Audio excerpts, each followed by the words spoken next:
I can still hear the sound of the rain against the window, the steady tapping echoing through the empty halls of that place.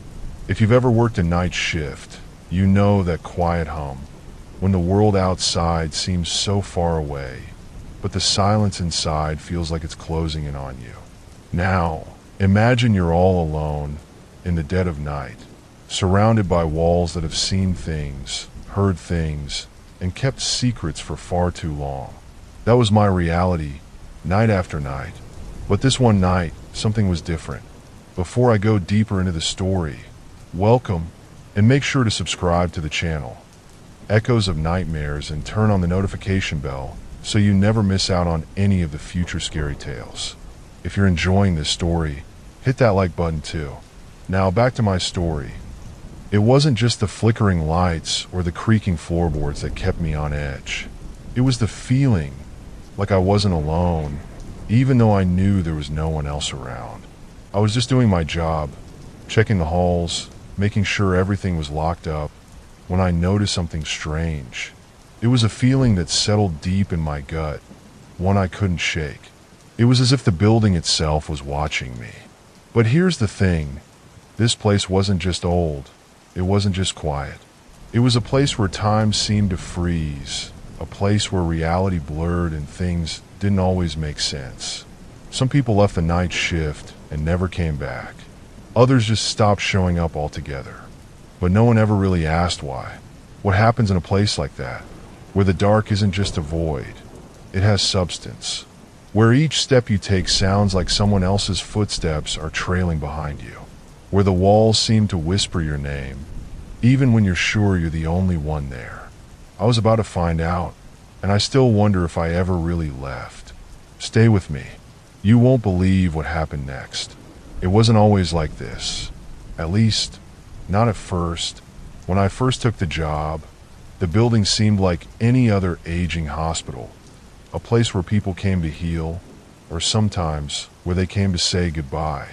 Situated on the outskirts of town, its stone walls stood tall, covered in ivy that seemed to crawl up them like it was alive. Most people didn't even remember it existed, a forgotten relic of a time when this part of town was still buzzing with life. But as the years wore on, it had been abandoned by nearly everyone, except for the skeleton crew of night shift workers who kept the place running. The hospital had a history that no one really wanted to talk about. Those who had worked there in the past told stories of strange noises in the dead of night, of flickering lights that couldn't be explained, and of shadows that moved when no one was around. But those were just rumors, right? I thought they were just people being paranoid, their minds playing tricks on them after long hours in isolation. I didn't believe in that stuff. I had a job to do, and I was here to do it. The night I'm telling you about, the night everything changed, was the first time I felt that unsettling chill in the air.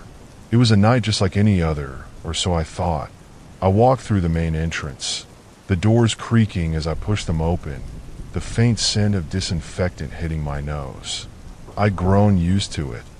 After all, it was a hospital. But this time, there was something else in the air. Something sharp, like the sting of cold metal. I couldn't put my finger on it. It was like the building was breathing, sighing in the dark. The hallway stretched out before me, dimly lit by the yellowish glow of overhead lights that flickered every few seconds.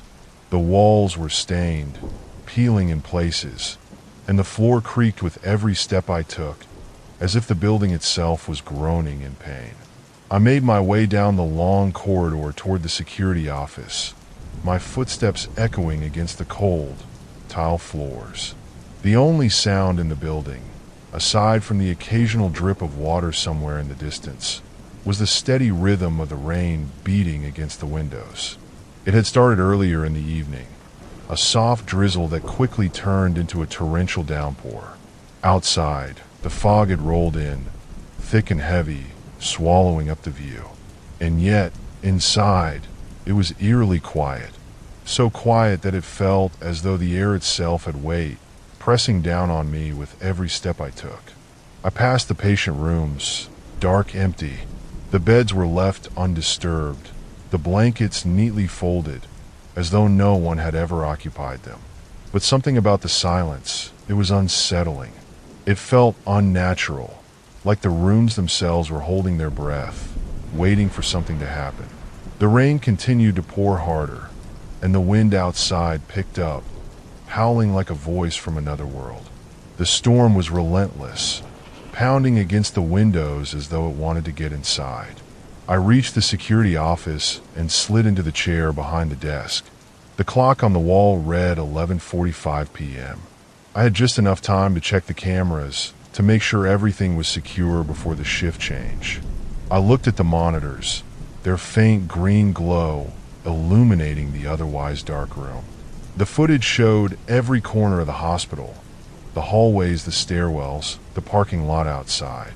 All was still. But then, I noticed something.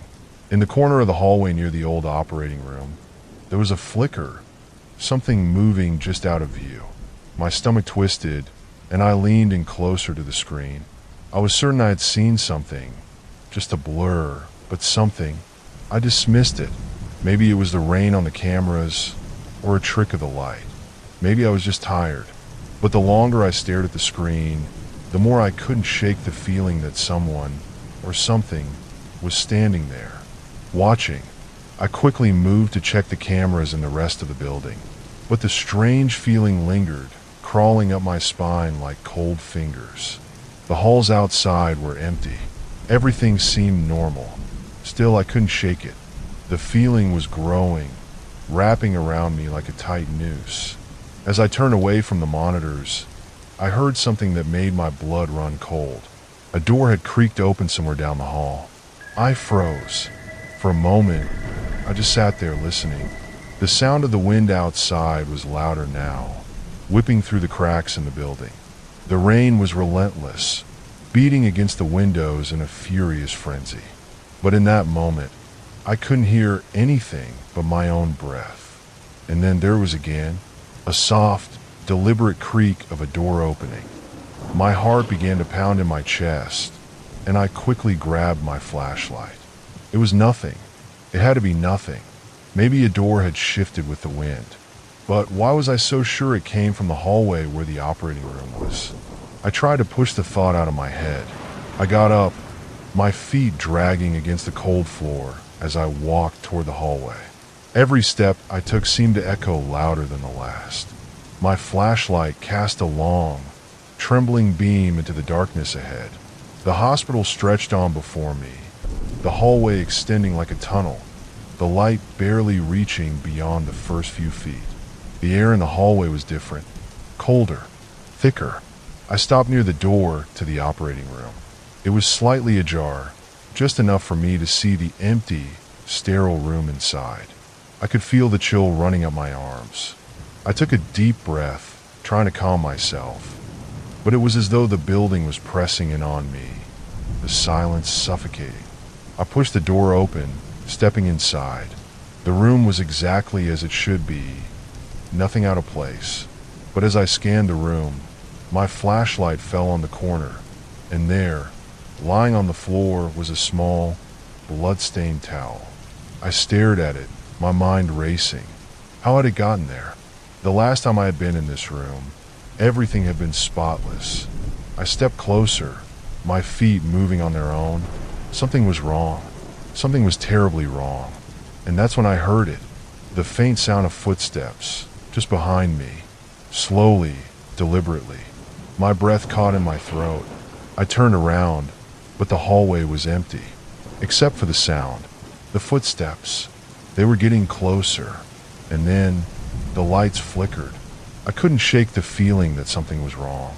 Every corner of the building seemed darker than it should be, and the silence pressed in around me like a thick fog.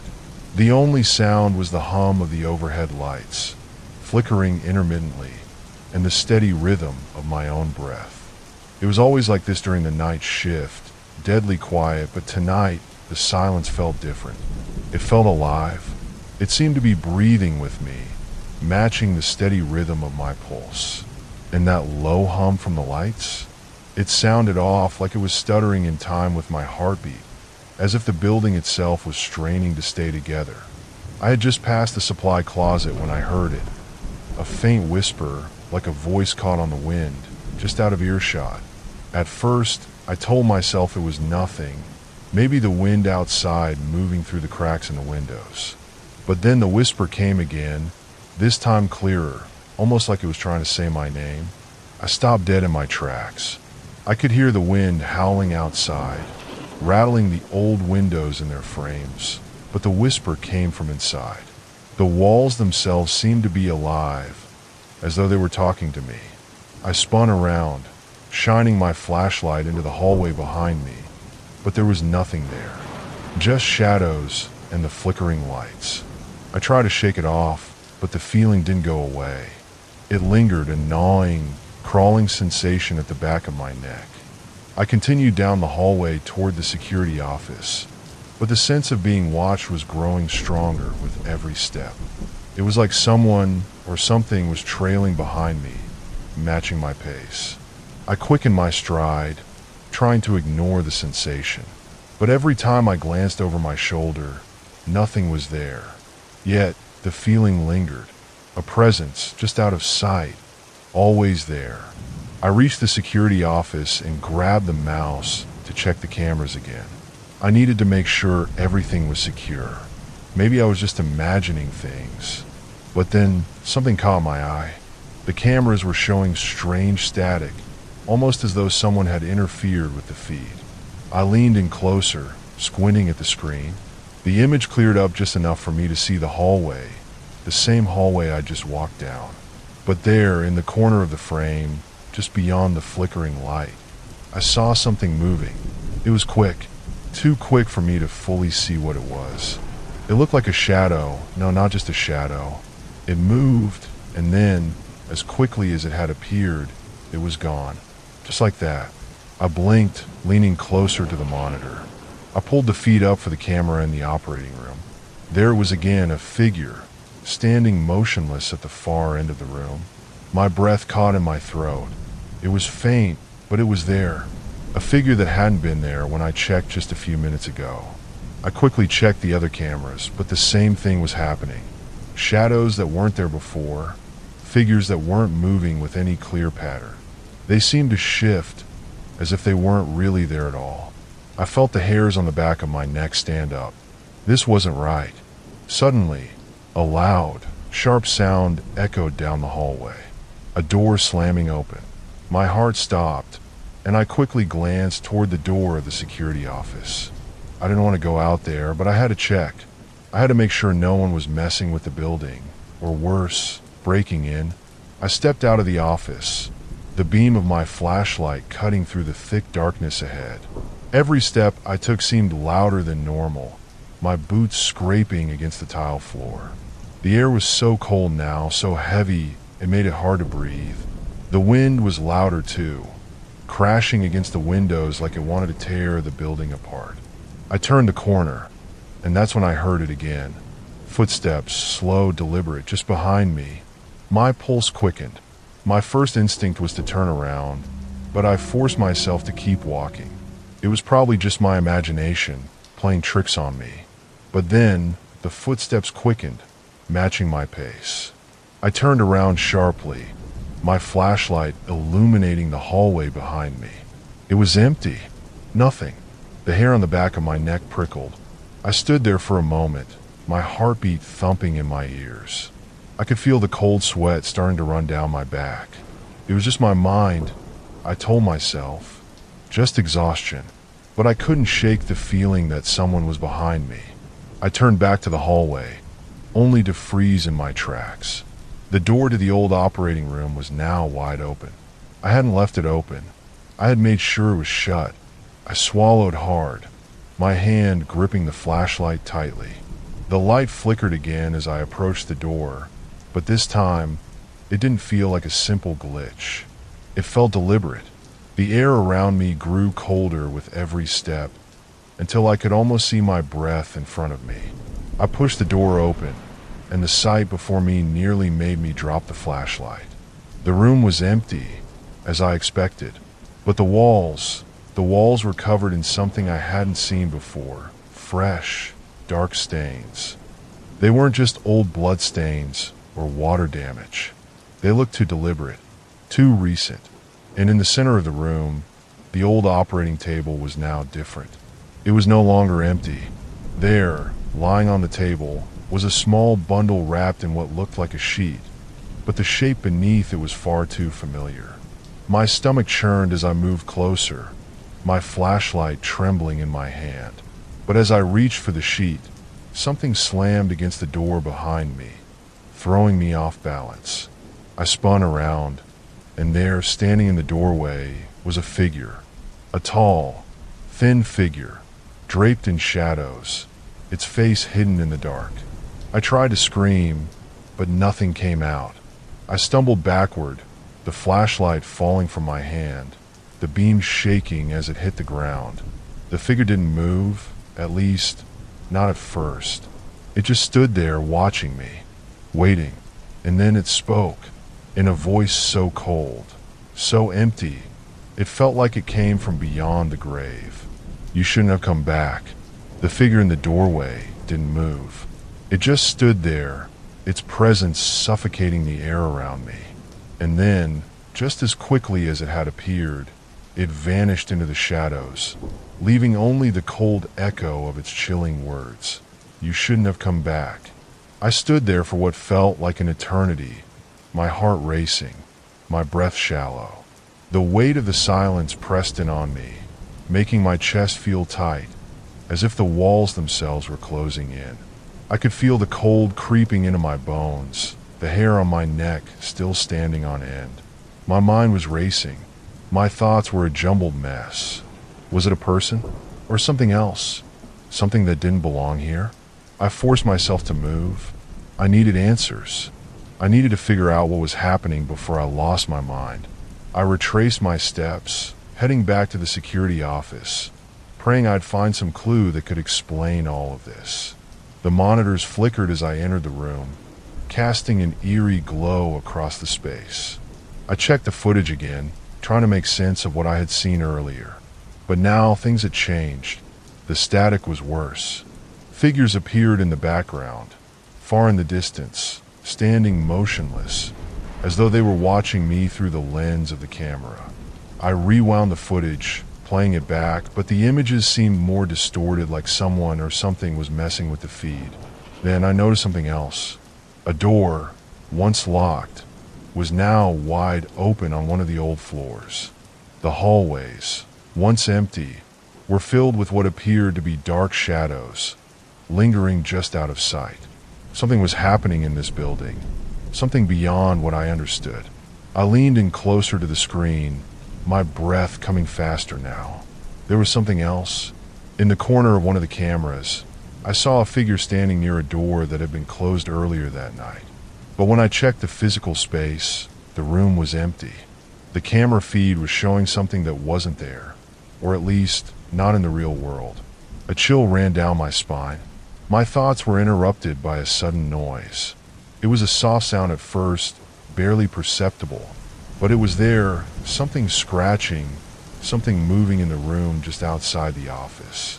I turned sharply toward the door, my body stiff with fear. The hair on my arm stood up as I slowly approached. I opened the door cautiously, but there was nothing there. Nothing except for a single object lying on the floor. An old, worn-out envelope, slightly torn at the edges. I bent down to pick it up, my fingers trembling. As I turned it over, I saw the handwriting, messy, hurried, as if someone had written it in a panic. I opened it. Inside, a single note was scrawled. "It's not over. You're next. Don't trust the cameras. Leave now." My heart skipped a beat. I stared at the note, trying to make sense of it. Who had left this? It was almost as though someone was trying to warn me, trying to tell me that everything I thought I knew was wrong. That there was something much darker in this place, something more dangerous than I could possibly imagine. I stood there for a moment, the note clenched tightly in my hand. The wind outside picked up again, howling through the broken windows. I needed to leave. I needed to get out of there. But I couldn't. I couldn't just walk away, not when I was this close to uncovering the truth. I checked my phone, hoping to find some semblance of normalcy. Maybe a call from a friend or a text from someone who could talk some sense into me. But as I checked, I noticed something strange. My phone was ringing. The screen flashed with an unknown number. I hesitated for a moment, but something told me I had to answer.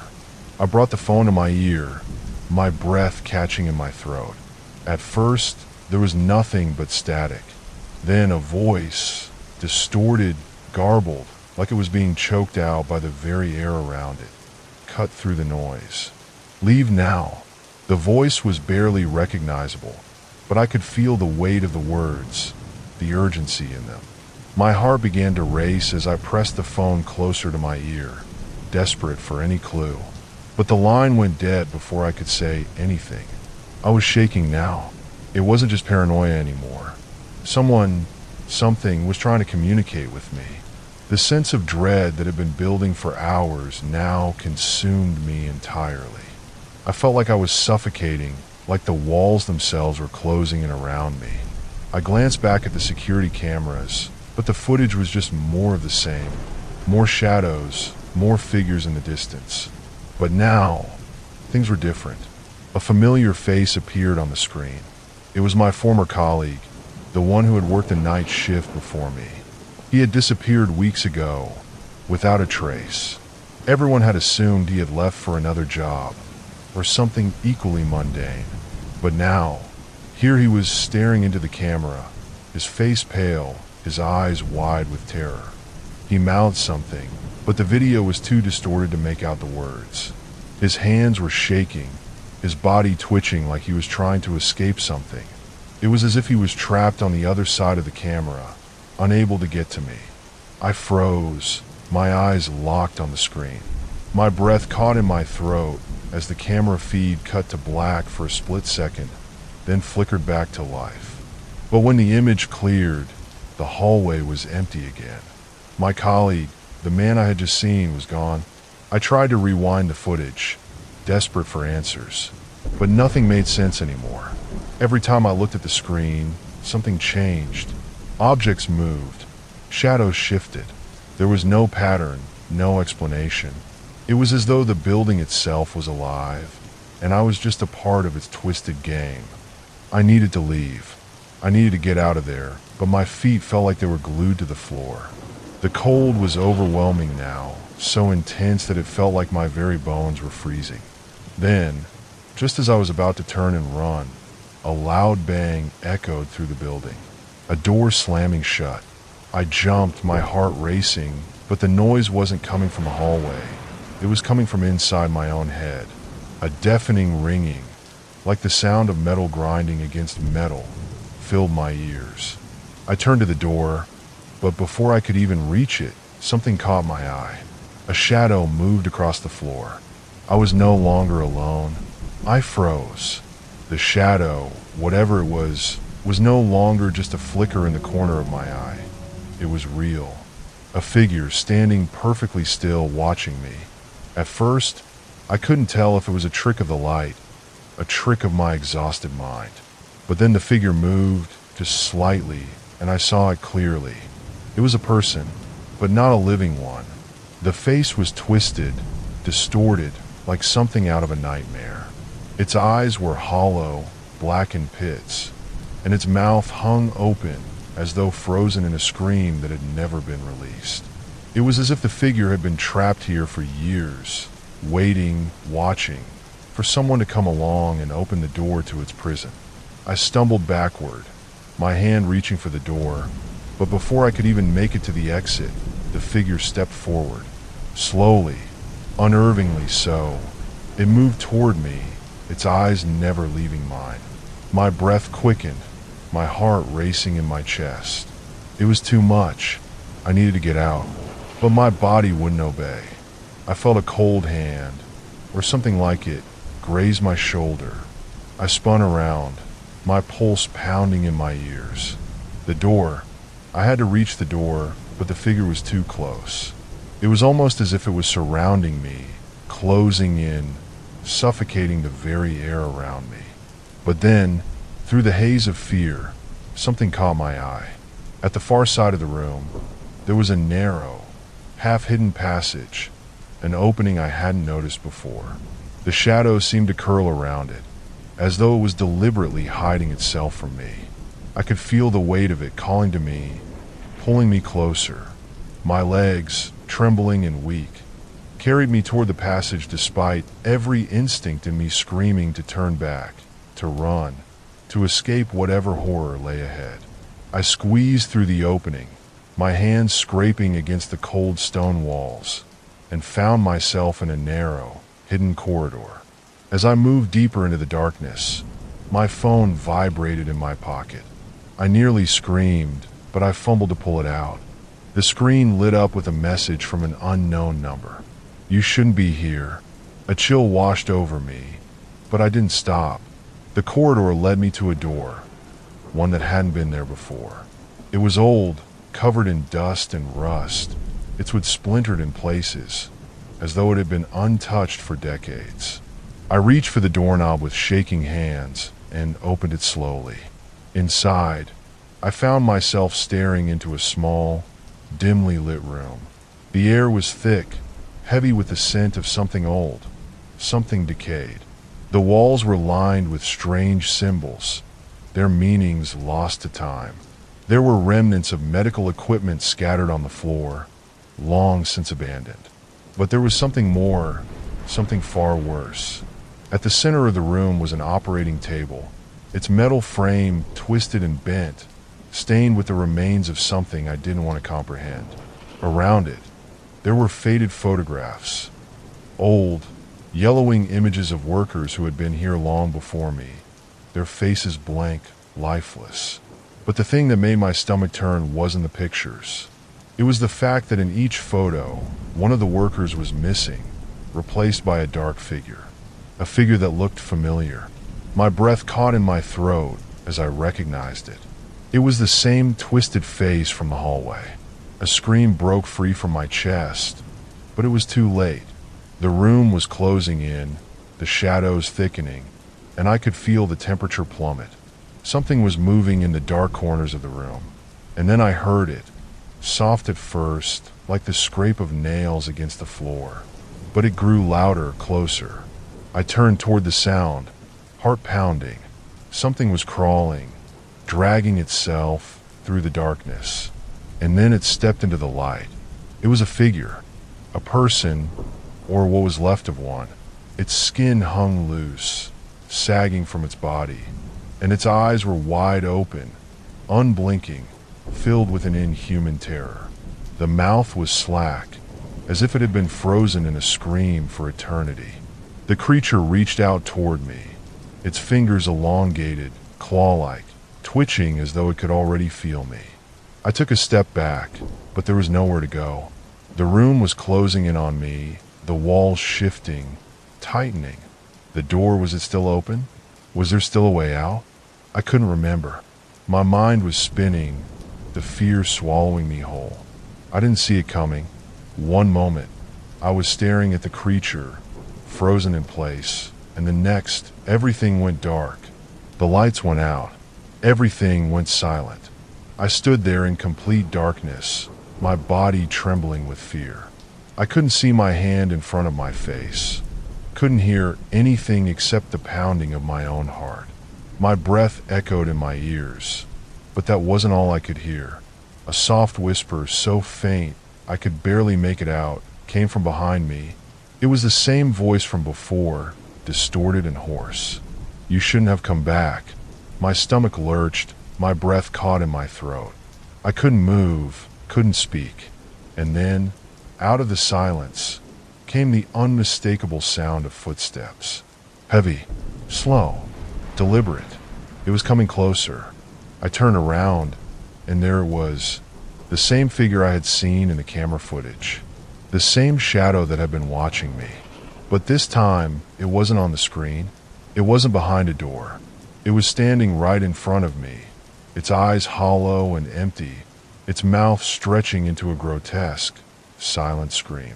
And then, just as it reached out toward me, everything went black. I never saw the light again. And as for the building, it waits, always waits. And if you're ever alone on a night shift, especially in places like that, don't be too eager to answer when the phone rings. Because sometimes it's not just a call, it's a warning. What would you do if you found yourself stuck in a place like this? Alone, with only the darkness and the shadows to keep you company? Would you try to escape? Or would you stay frozen, unable to move, to breathe, as the terror closed in around you?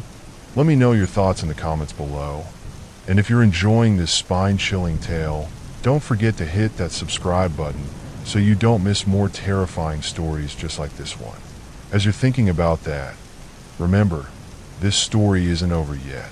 What's to come is even darker, even more terrifying than what you've heard so far. Stick around and prepare yourself for the truth that lies ahead. The walls seemed to close in around me, but not physically. It was something worse, something in my mind, a creeping realization that began to gnaw at the edges of my consciousness. I needed answers, but I was starting to understand that I might not be able to handle the truth. The air was thick, like something was pressing against me, suffocating me. I stumbled through the dim hallways, each step echoing louder than the last. The silence punctuated only by the sound of my own footsteps and the distant, muffled whispers that seemed to come from everywhere. I tried to focus, try to push the fear down, but it was impossible. I had to know what was going on in this place. As I entered the old archives room, a room I'd never seen before, tucked away at the far end of the building, I felt it, an overwhelming sense of dread that made the hairs on the back of my neck stand up. It wasn't just the history of this place I needed to uncover. It was the truth behind the disappearances, the voices, the figures I kept seeing. And that whisper, the one I had heard in the darkness. I began sifting through old records, old case files, reports, anything I could find. My hands shook as I flipped through the yellowed papers. But then, something caught my eye, a name highlighted in red. It was an old employee, one I didn't recognize. His file was almost completely empty, save for a few cryptic notes written in a hasty hand. The last note caught my attention. The building is alive. Don't come back. Don't make the same mistake I did. I read it over and over, my mind struggling to comprehend the meaning. The building alive? What could that possibly mean? I dug deeper, flipping through more files, and then I found it. A series of reports detailing the disappearances. The workers, the night shift crew, all mysteriously vanishing. Some were never found. Others were discovered days later, their bodies twisted and unrecognizable, as if they had been torn apart by something unnatural. But the most disturbing part was the final note in every report. They weren't alone. They never were. I kept reading. My heart was racing in my chest now, the fear almost unbearable. And then it all came together. The building, the disappearances, the workers. It wasn't just a haunting. It was worse. The building was a prison, a trap. The workers who vanished were never truly gone. They were still here, trapped in an endless loop, forced to live out the same nightmare over and over again. Every night shift worker who had disappeared had become part of the building itself, just like the tortured souls who roamed its halls. But it didn't end there.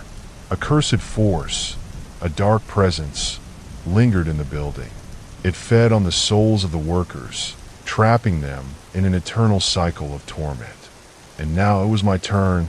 I could feel it now, deep in my bones, like an electric current running through my veins, pulling me closer to the same fate.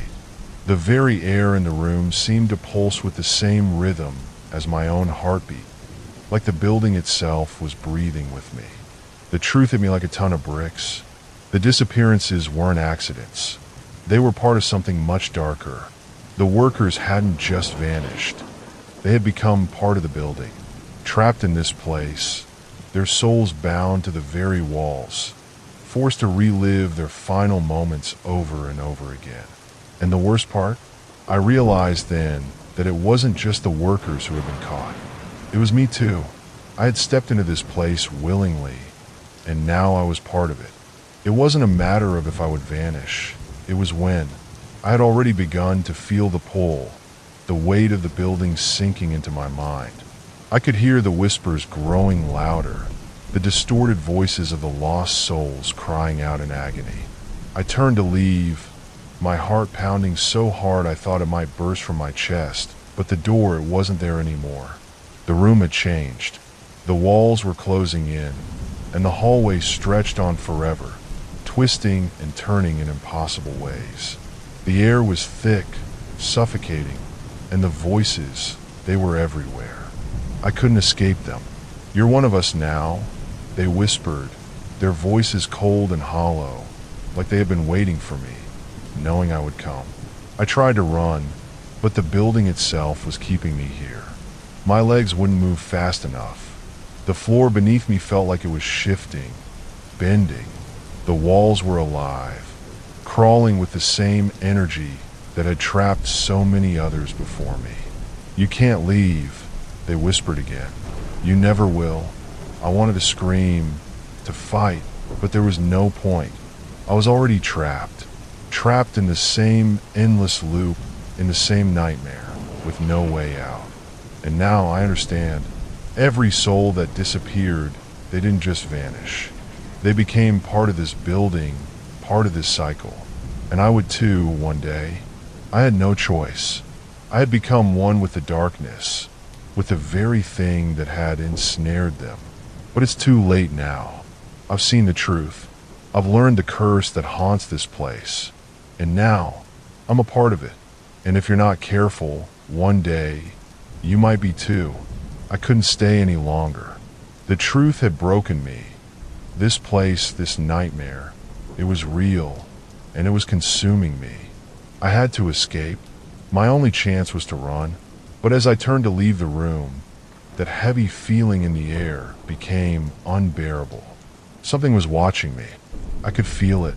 The walls seemed to close in, breathing along with me. I ran down the hallway, my breath ragged in my chest, my heart pounding so loud I thought it would drown out everything else. The shadows around me felt like they were moving, stretching toward me, closing in with every step I took.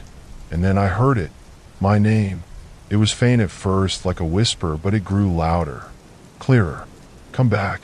The voice was distorted, broken, as though it had been warped by time or by something else. Something far worse. My legs froze, my body refusing to obey my mind. The voice, it was calling me, and I knew, deep down, that I couldn't run forever. I turned, a chill running up my spine as the shadows around me began to shift, forming into something solid, something human. A figure emerged from the darkness, just beyond the reach of the flickering lights. At first, I thought it was a person, a lost soul maybe, someone who had gone through the same horror I was facing. But then I saw it. It wasn't human. Its form was wrong.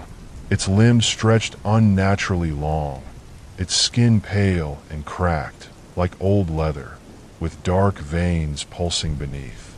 The face, if you could even call it a face, was a blur of shifting features, eyes too wide, mouth too stretched. And it was staring at me, its gaze like ice, paralyzing me in place. "Leave now." The voice echoed around me again, coming from all directions at once. But it wasn't the figure speaking. It was something else, something older, something far more terrifying. The sound vibrated in my skull, shaking me to my core. I tried to move, to scream, but nothing came out. My mouth was dry, my body completely frozen by fear. Then, as if in slow motion, I saw the door in front of me, my only way out, suddenly slammed shut with a deafening crack, the walls vibrating from the impact. And that's when I felt it, something cold, ice cold, wrapped around my ankle. It was tight, unyielding, like a hand or something worse. I looked down, but I couldn't see anything. The shadows were thick, crawling beneath my feet like something alive, something that wanted to drag me back into the darkness. I pulled with all my strength, trying to break free, but it was useless. The force pulling me was too strong.